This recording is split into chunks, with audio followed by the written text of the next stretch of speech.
នេះជាសកម្មភាពតារា Facebook TikTok ថត content ខ្ញុំពិតជាចង់ថតវីដេអូទាំងអស់នេះព្រោះចង់ឲ្យបងប្អូនដែលនៅតាមខេត្តដែលមិនអាចមកទន្លេភ្នំពេញអាចទស្សនានៅទីនេះនៅ Vlog Strip នេះថាមានអ្វីកើតឡើងខ្លះហើយខ្ញុំក៏សំណូមពរបងប្អូនដែលនៅទីក្រុងភ្នំពេញឬក៏នៅជិតរាជធានីភ្នំពេញអាចមកលេង Vlog Strip បានដើម្បីជួយសេដ្ឋកិច្ចជាតិនិងបងលក់នៅ Vlog Strip ទាំងអស់គ្នាសកម្មភាពគាត់ថត content មើលទៅពិតជាសប្បាយរីករាយតែបើយើងជា fan ពួកគាត់រត់តែសប្បាយរីករាយទៀតព្រោះបានលេងជាមួយពួកគាត់ហើយ fan របស់គាត់តែងតែសុំគាត់ថតជានិច្ចព្រោះគិតថាមិនងាយបានមកលេង Vlog Strip ហើយនឹងបានឃើញពួកគាត់នៅក្រៅ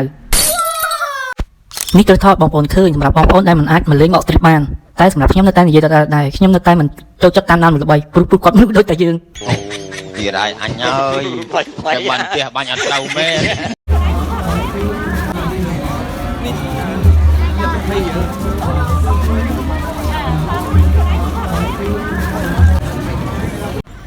ជំរាបសួរបាទអ្នក single ជីបគ្នាយើងនេះនឹងមកទៀតហើយមកមើលគេទៀតចូលចិត្តណាស់អាខ្លួន single តែចូលចិត្តមើលតែគេមានគូលេងនឹងឆ្ងល់ហើយទៅ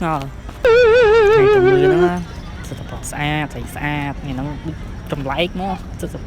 ស្អាតទាំងអស់គ្នាស្អីក៏ស្អាតក៏ស្អាតបងប្អូនគេខុសមួយទៅខាងគេបាត់ចប់ហើយពូខុសមួយទៀតនៅនគរស្រីលវបដ ாய்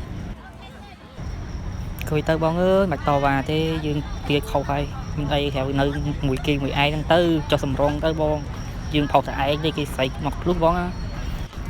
នេះបើមិត្តភក្តិខ្ញុំនៅវិញគ្មានទេត្រូវមួយទេគេធ្វើទេខុសមិនបាននៅចិត្តស្រីស្អាតគ្មានអីណាមកអង្គុយចិត្តផុសវិញទេsợធ្វើទេខុសមួយមុខខ្ញុំចង់ទេត្រូវមួយទេអ្នកមើលសេរីនេះសេរីធ្វើទេខុសបានអង្គុយចិត្តស្រីស្អាតហើយតើបងផុសអ្នកមើលក៏ថានេះវាមិនដែរគេចង់ឈ្នះតើព្រោះគ្មានទេបងខ្ញុំផុសលើគ្នាខ្ញុំយល់បងកុំនិយាយថាចង់បងឥឡូវមេក៏សັບដូរឈ្មោះទៀតសមាជិកថ្មីមិញដាក់ឈ្មោះឲ្យហៅទៅអត់ដឹងណាដីអញ្ចឹងឥឡូវគេហៅមកទៀតហើយគេទៀតហើយដាក់ខ្លាំងទៅបងដៃទុកបងដាក់ផាំងដាក់ទៅបងដូចនេះក៏ទីខុសទៀតទៅទៀតហើយទៅខុសខ្ញុំចាញ់ទៀតហើយទៅមើលទេត្រូវអត់លើបនិស័យទេបើថាគូគប់ពិស្នាទាយត្រូវហើយបើថាទេត្រូវមិនមែនគូហ្នឹងជនបរទេសសប្បាយចិត្តគាត់មើលមកចឹងថាបរទេសមើលសប្បាយយើងលេងក៏ថតសក់សាយឥឡូវទាយមើលទេត្រូវអត់ហើយទេខុសទៅបងបាននៅខាងគេមួយទៀតទេត្រូវអត់មែនបងទាទៅបងគង់បានអង្គុយនឹងដែរទេបងទៅមានទាត្រូវទេ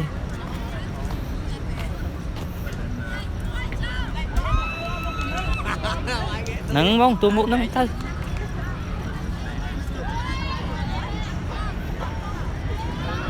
បងបាទទាយយូរហ្នឹងទាយខុសមែនគេប្រាប់ថាគង់ក៏ខុសទេអង្គុយទៅចឹងចូលសម្លេងឲ្យគ្នាយើងស្ដាប់តែប៉ុណ្្នឹងបានហើយកុំឲ្យស្ដាប់សម្លេងពេកមកធុញចង់ឲ្យគ្នាយើងមើលទស្សនភាពទាំងស្រុងក្នុងវីដេអូចឹងណាព្រោះលឺសម្លេងហ្នឹងចឹងតែចង់ស្ដាប់ខ្លះក៏គឺសម្លេងហូបចោលបណ្ដោយអញ្ចឹងចូលប៉ុណ្្នឹងបានហើយថ្ងៃក្រោយថតអីប្លែកៗឲ្យមើលទៀតជួយ like ជួយ share ផង